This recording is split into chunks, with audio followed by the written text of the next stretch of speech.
Everyone, তো আজকে হচ্ছে যে আমি বাড়ি থেকে শ্বশুর বাড়ি যাচ্ছি। আমার অষ্টমঙ্গলা আজকেই শেষ। তো তোমরা এটা ভেবো না যে আমি এইভাবে রেডি হচ্ছি অ্যান্ড এইভাবে আমি আমার শ্বশুর বাড়ি চলে যাব। না, এটা আমি শ্বশুর বাড়ি যাচ্ছি না। আমার বর বললো যে তোমাকে নিয়ে আমার বেড়াতে যেতে ইচ্ছা করছে, তো আমাকে রেডি হতে বললো। দেন আমি রেডি হয়ে গেলাম। আমি জানি না, তখনও জানি না যে আমি কোথায় যাচ্ছি। ও জাস্ট বললো যে তুমি রেডি হয়ে আমার সাথে এসো, বাইরে বেরিয়ে ঠিক হবে আমরা কোথায় যাচ্ছি। দেন আমি রেডি হয়ে ওর সাথে বেরিয়ে পড়ি। তারপর অনেকটা রাস্তা যাওয়ার পর আমরা ঠিক করি যে আমরা চা খেতে যাব। ও যেখানে চা খেতে যায় সেখানে আমরা যাব একটা ক্যাফে। এখানে তোমাদেরকে একটা কথা বলি যে আমার বর যখন এখানে ছিল না, মানে ইন্ডিয়ার বাইরে ছিল, ইন্ডিয়াতেই ছিল না, তখন আমরা যখন কথা বলতাম ফোনে, তখন আমরা অন্যান্য রকম ইমাজিনেটিভ প্ল্যান করতাম। তখন আমরা এটা বলতাম যে আমরা বিয়ের পর এটা করব, ওটা করব, এখানে যাব, এরকম একটা ছোট ছোট মুহূর্ত কাটাবো। তো সেগুলো যখন আস্তে আস্তে পূরণ হয় না, তখন খুবই ভালো লাগে জানো।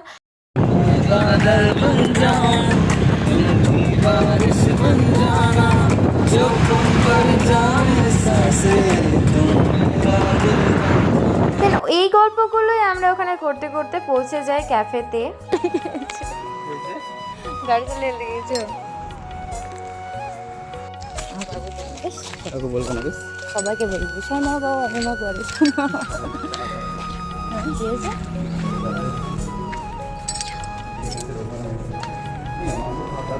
ভালোই চলছে না, ভালোই মজা।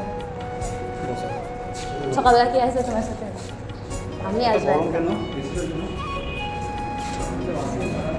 অ্যাকচুয়ালি আমরা যখন যাই ওখানে পৌঁছাই তখন বাজছিল 10:30 কি 11টা। সেই টাইমটা একদম ক্যাফে ফাঁকা ছিল, কেউ ছিলই না সেরকম।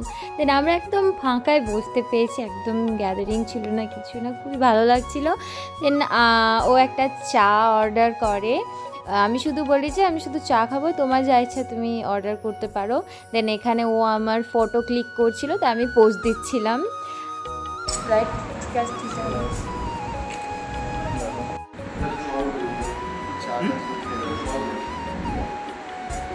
কেন ভালো লাগে না? বিচি বিচি করছি কেন? অনেকক্ষণ বসার পর আমাদেরকে এখানে চা এনে দেয়। এখানে আমি চা খাওয়া স্টার্ট করি।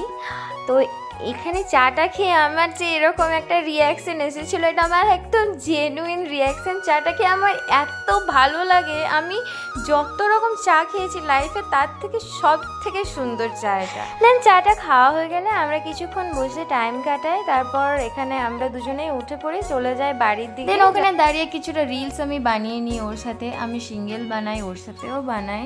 রিলগুলো অবশ্যই তোমরা দেখতে পাবে। চলিয়ে না